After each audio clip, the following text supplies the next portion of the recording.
ठीक है, okay, let's move further. Next organelle पे आ जाएंगे, that is smooth endoplasmic reticulum.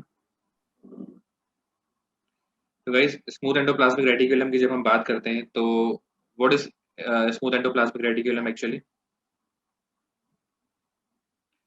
It's an endoplasmic reticulum to which ribosomes are not attached। ठीक है, it's an endoplasmic reticulum to which ribosomes are not attached। जब भी इसे हम क्या कहते हैं? Smooth endoplasmic reticulum. डायमीटर कितना है इसका?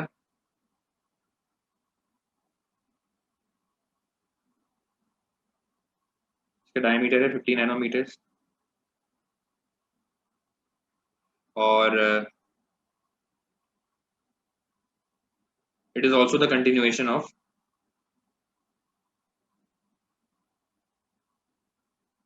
it is the continuation of outer membrane of the nucleus। ठीक है, it is the continuation of outer membrane of the nucleus।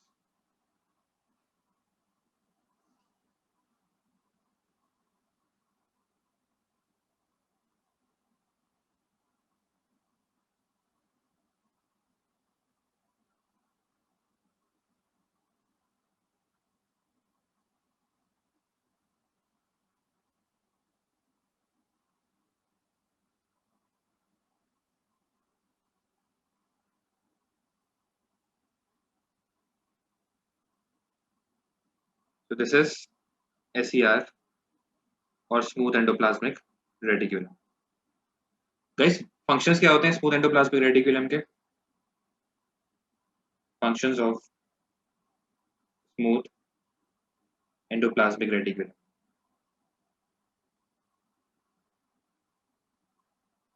Number 1 lipid synthesis. Number 2 lipid transport. Lipids कौन कौन से बनाता है? Specially steroids.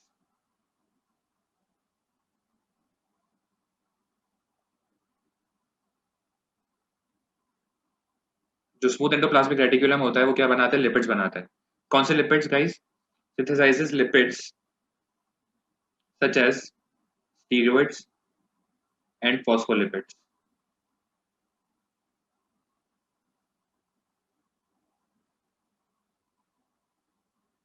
Mainly synthesizes steroids। Guys, what is meant by steroid? Yes. How do we define a steroid? Steroid is a lipid formed from cholesterol। ऐसा lipid जो cholesterol से बनता है उसे स्टीरॉइड कहा जाता है। ठीक है, एग्जाम्पल क्या है?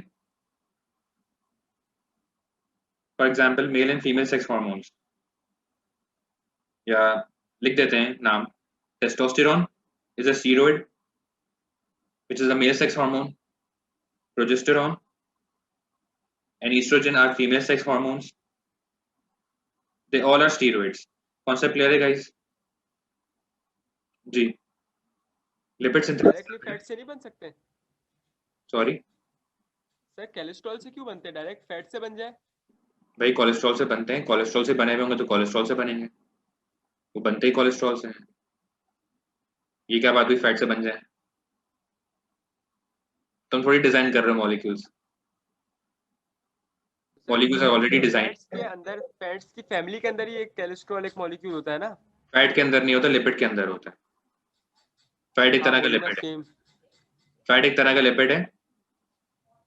ठीक है, और भी बहुत सारे लिपिड्स हैं।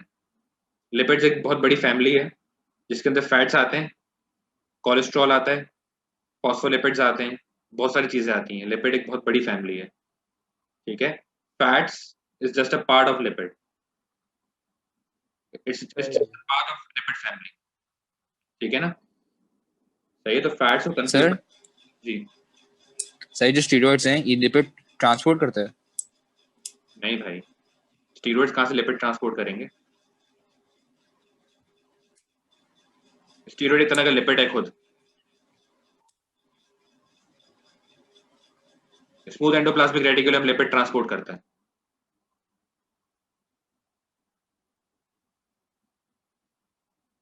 जो स्मूथ एंडोप्लाज्मिक सही रेटिकुलम है ना, एसईआर, उसका फंक्शन है ना भाई, function of smooth endoplasmic reticulum.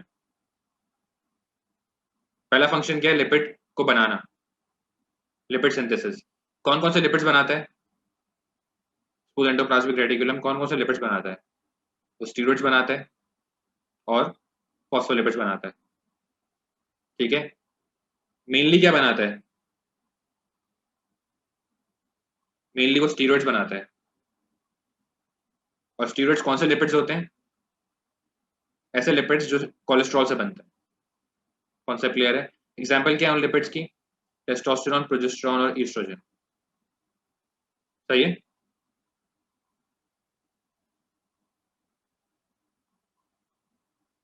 Phospholipid जो है वो कौन से लिपिड्स होते हैं? Lipids which make up the cell surface membrane या which make up the cell membrane. तो सेल के अंदर जितनी भी मेम्ब्रेन्स है वो कौन बनाता है? सेल के अंदर जितनी भी मेम्ब्रेन्स हैं वो कौन बनाता है? स्मूथ एंडोप्लाज्मिक रेटिकुलम, ठीक है गाइस? जितनी भी सेल के अंदर मेम्ब्रेन्स है वो स्मूथ एंडोप्लाज्मिक रेटिकुलम क्यों बनाता है? क्योंकि smooth endoplasmic reticulum can make phospholipids and phospholipids make up the cell membrane, ठीक है? इसको एक दफा रिपीट कर रहा हूँ लास्ट टाइम। फंक्शन क्या है स्मूथ एंडोप्लाज्मिक रेटिकुलम का या एसईआर का? वो लिपिड्स बनाता है। कौन कौन से लिपिड्स बनाता है? दो तरह के लिपिड्स बनाता है, स्टीरॉइड्स बनाता है और फॉस्फोलिपिड्स बनाता है। मेनली स्टीरॉइड्स बनाता है। स्टीरॉइड्स कैसे लिपिड्स होते हैं? जो कोलेस्ट्रॉल से बने, जैसे कि टेस्टोस्टेरोन, ईस्ट्रोजन, प्रोजेस्टेरोन, सही है? और फॉस्फोलिपिड्स कौन से लिपिड्स होते हैं गाइस? जो मेम्ब्रेन्स बनाते हैं। तो हम ये कह सकते हैं कि जो स्मूथ एंडोप्लाज्मिक रेटिकुलम होता है वो मेम्ब्रेन्स बनाता है। सेल के अंदर जितनी भी मेम्ब्रेन्स हैं, these membranes are formed by the smooth endoplasmic reticulum, ठीक है? कॉन्सेप्ट क्लियर है? सर सिर्फ यही हार्मोन्स बनते हैं उससे कोलेस्ट्रॉल से? और भी बहुत सारे हार्मोन्स हैं, बनते हैं, हमारे सिलेबस में नहीं है। सही। अब मैं तुम्हें कॉर्टिसोन पढ़ाऊंगा और मैं तुम्हें जो है वो दूसरे और हार्मोन्स बताऊंगा तो वो तुम्हें पता ही नहीं होंगे कौन से हैं, तो फायदा ही नहीं है ना। But you guys are well aware of testosterone, oestrogen, progesterone, ठीक है? और दूसरा फंक्शन क्या है? Yes guys, what is the second function of smooth endoplasmic reticulum? Lipid transport. Lipid transport. तो दो फंक्शंस हैं एसईआर के, lipid synthesis and lipid transport. Concept clear है गाइस? अगर इसको हम कंपेयर करें रफ एंडोप्लाज्मिक रेटिकुलम से तो क्या डिफरेंस है? Rough endoplasmic reticulum is involved in protein synthesis and transport, right? RER जो है रफ एंडोप्लाज्मिक रेटिकुलम, वो किसमें इन्वॉल्वड है? वो प्रोटीन सिंथेसिस और ट्रांसपोर्ट में इन्वॉल्वड है, जबकि smooth endoplasmic reticulum is involved in lipid synthesis and transport. बात समझ में? ये फर्क है।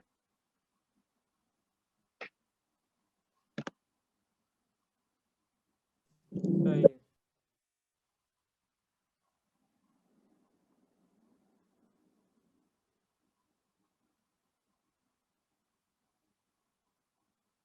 Note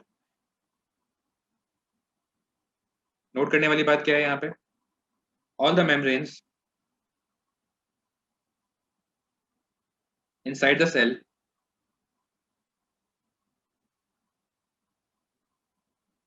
are made by smooth endoplasmic reticulum, सही है गाइस? ये आपको पता होना चाहिए।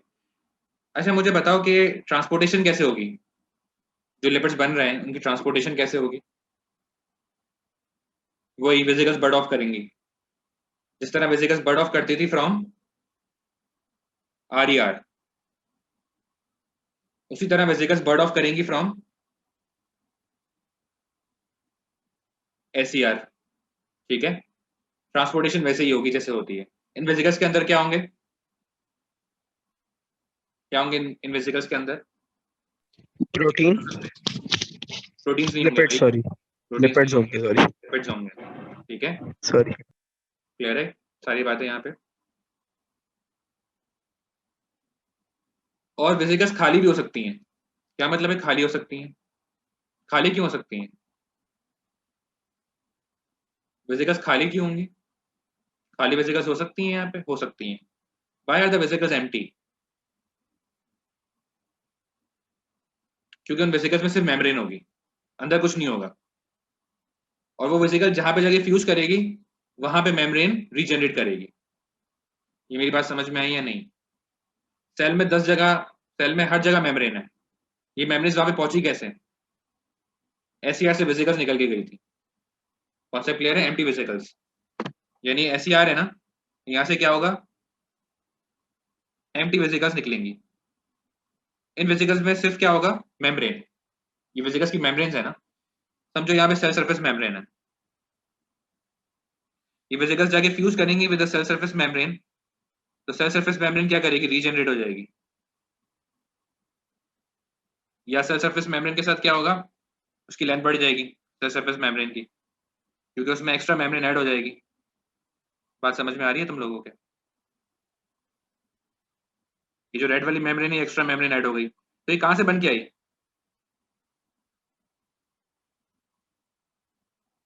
SER से। ये कॉन्सेप्ट क्लियर है कि सेल में हर जगह,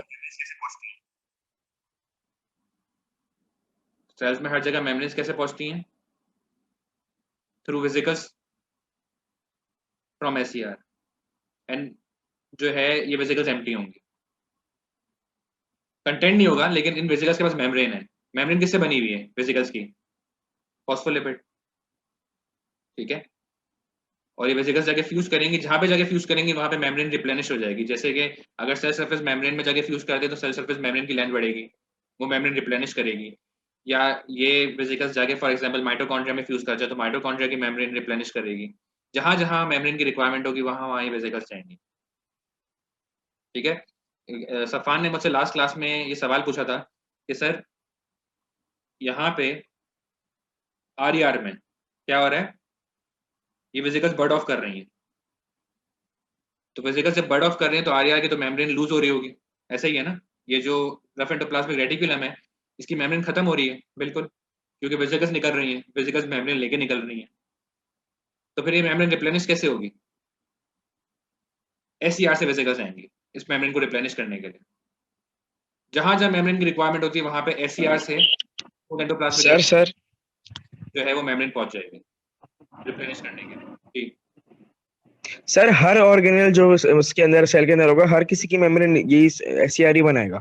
एग्जैक्टली, बिल्कुल। अच्छा ये तो लिखा है अच्छा। मैंने यहाँ पे, all the membranes inside the cell are made by smooth endoplasmic endoplasmic reticulum smooth. Reticulum. Clear है गाइस सारी बातें यहाँ पे? अच्छा, हर जगह कहीं भी वेसिकल पहुंच जाएगी वो जहाँ पर मेम्ब्रेन चाहिए होगी। बस बिल्कुल यही होगा। तो सर पे दूसरी बात ये है कि क्या बोलते हैं, जो RER होता है और दूसरी गोल्जी बॉडीज होती है उसके अंदर भी तो वेसिकल्स बन के वो मेम्ब्रेन के साथ लग जाती है, उसमें भी तो मेम्ब्रेन बढ़ती होगी। हाँ उसमें भी बढ़ती है, लेकिन मेनली एक्चुअली ये वेसिकल्स हैं, ये वेसिकल्स निकल रही हैं कहाँ से, RER से, लेकिन RER की मेम्ब्रेन तो कम हो रही है ना। RER की मेम्ब्रेन कम हो रही है, उसको रिप्लेनिश करने के लिए मेम्ब्रेन्स आ रही हैं SER से। फिर सर एंडोसाइटोसिस भी इसकी होता मेम्ब्रेन है। कौन बना, इसकी मेम्ब्रेन ये एंडोसाइटोसिस खुद ही बना पढ़ेंगे, रहा होगा। सुनो मेरी बात। सेल मेम्ब्रेन से मेम्ब्रेन्स रिमूव भी होती हैं एंडोसाइटोसिस से। एंडोसाइटोसिस पढ़ाऊंगा मैं बाद में आगे जाके। जी, कोई और सवाल था? और ये इसकी मेम्ब्रेन तो ये खुद ही बनाता है ना। किसकी मेम्ब्रेन? SER की, हाँ ऑब्वियसली।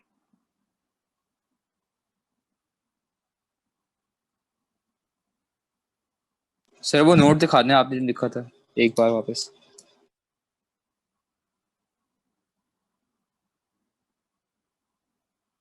ओके। अब 2 MCQs करते हैं, बल्कि 3 MCQs करेंगे। Where in the cell,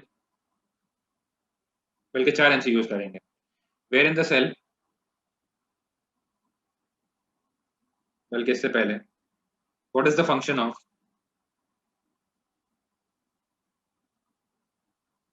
what is the function of rough endoplasmic reticulum?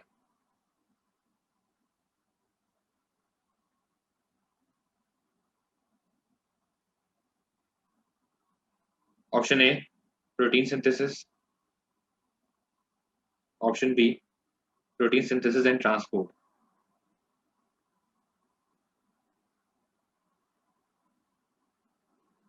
Option C steroid synthesis, and D steroid synthesis and transport.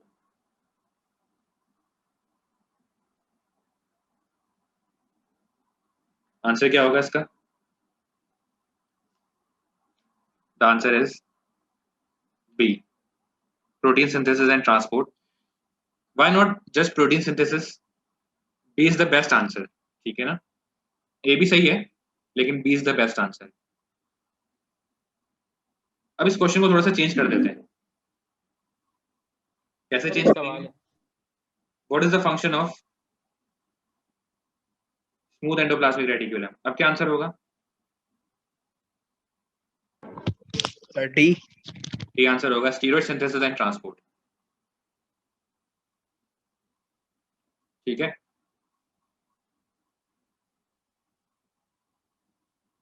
Sir ये जो SCR होता है इसके पास फैट्स यानी लिपिड्स आएंगे और उसके बाद ये उसका स्ट्रक्चर चेंज करके उनको अलग अलग चीजें बना देगा ना? नहीं नहीं, लिपिड्स आएंगे क्या? बन रहे हैं, उसके अंदर बन रहे हैं ना, एसईआर के अंदर बन जो रहे हैं हम लिपिड्स। इनटेक करते हैं लिपिड्स का वो इसमें यूज होंगे ना? हाँ, फैटी एसिड्स, ग्लिसरॉल, कोलेस्ट्रॉल जो हमारी डाइट में होता है वो बिल्कुल यूज होगा। बिल्डिंग वो ब्लॉक तो इसके पास चाहिए होता है ना। जाएगा और ये उसका स्ट्रक्चर चेंज करके उसको दूसरा लिपिड बना देगा जो यूज का होगा हमारे। एग्जैक्टली, बिल्कुल। Okay, third MCQ. Where in the cell will you find cisternae?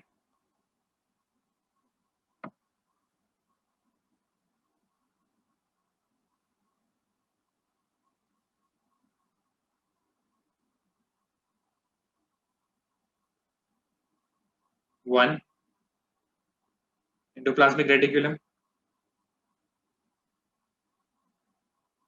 Number two, Golgi apparatus.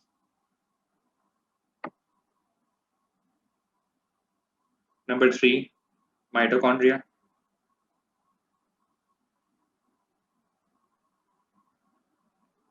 Option A क्या है? 1, 2 and 3. Option B is 1 and 2 only. Option C is 3 only. Option 4 is 2 only.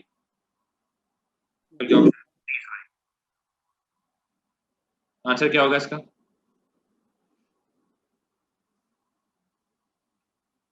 Yes guys, the answer is B. Cisternae are only found in endoplasmic reticulum and Golgi apparatus. ठीक है,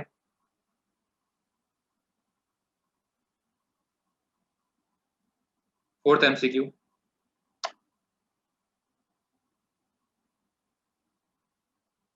Which cell contains extensive smooth endoplasmic reticulum?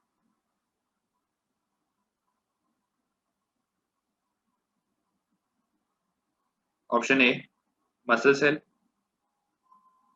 Option B, neuron. Option C, बल्कि option B is not neuron. Option B is ciliated cell. Option C is goblet cell. And option D is cell of the testis. D. Hmm D. अच्छा, interstitial cell of the testis. Yes guys, answer क्या होगा इसका? Smooth D. Endoplasmic reticulum आपको सबसे ज्यादा कहाँ मिलेंगे? D में। Y?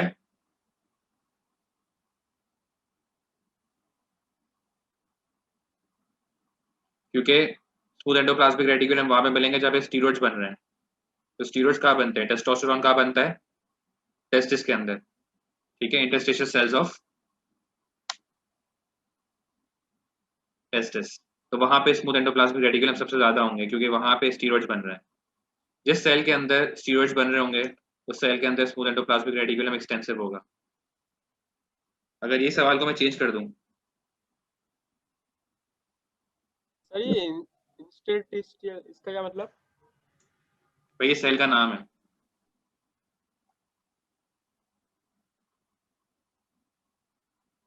Which cell contains extensive rough endoplasmic reticulum?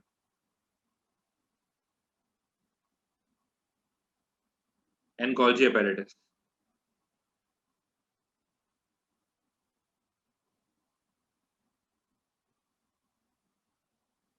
Yes. अब क्या आंसर होगा?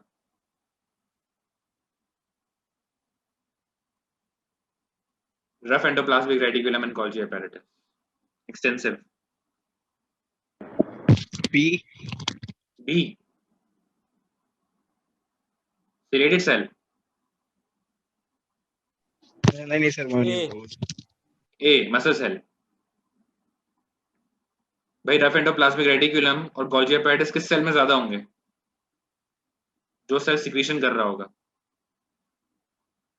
सिक्रीटरी सेल जो होगा ना, the cell which is secretory has extensive rough endoplasmic reticulum and Golgi apparatus. secretory cell कौन सा है यहाँ पे? Goblet cell. म्यूकस सिक्रीट करता है ना, सही है। मगर प्रोटीन भी तो वो होगा, प्रोटीन ज्यादा निकालने वाला तो वही होगा। प्रोटीन? प्रोटीन सिंथेसिस भी तो हो रही है ना मसल सेल के अंदर। हाँ तो सही है, प्रोटीन सिंथेसिस हो रही है लेकिन उतनी ज्यादा हो रही है जितनी गॉबलेट सेल में हो रही है। गॉबलेट में तो सिर्फ म्यूकस बन रहा है ना। हाँ तो म्यूकस बनाने में तुम्हें पता है कितने प्रोटीन लगते हैं? म्यूकस भी प्रोटीन से बनता है। म्यूकस ग्लाइकोप्रोटीन है भाई। Mucus is made up of glycoproteins. अच्छा। भाई याद रहे, हमेशा एक टिप दे रहा हूँ आपको। रफ एंडोप्लाज्मिक रेटिकुलम और गोल्जी apparatus एक्सटेंसिव किस सेल में मिलेंगे आपको? जो सेल सिक्रीशन कर रहा होगा, याद रहे। जो सेल सिक्रीशन कर रहा है उसमें आपको रफ एंडोप्लाज्मिक रेटिकुलम और गोल्जी apparatus एक्सटेंसिव मिलेंगे। सही है। जो सेल स्टीरॉइड्स बना रहा है उसके अंदर स्मूथ एंडोप्लाज्मिक रेटिकुलम एक्सटेंसिव मिलेंगे। मसल सेल्स के अंदर और सिलेटेड सेल्स के अंदर आपको क्या मिलेंगे extensive? Any idea? Muscle cell और सिलेटेड सेल के अंदर आपको एक्सटेंसिव माइटोकॉन्ड्रिया मिलेंगे। क्यों? Because muscle cells and ciliated cells are using a lot of energy. Muscles contract करते हैं, एनर्जी चाहिए होती है। सिलेटेड सेल्स में सीलिया मूव कर रहे हैं, बीट कर रहे हैं सीलिया, उसके लिए एनर्जी चाहिए। तो मसल सेल्स और सिलेटेड सेल्स के अंदर you find a lot of mitochondria. You don't find extensive RER and Golgi. Clear है? हमने 5 एमसीक्यूज किए।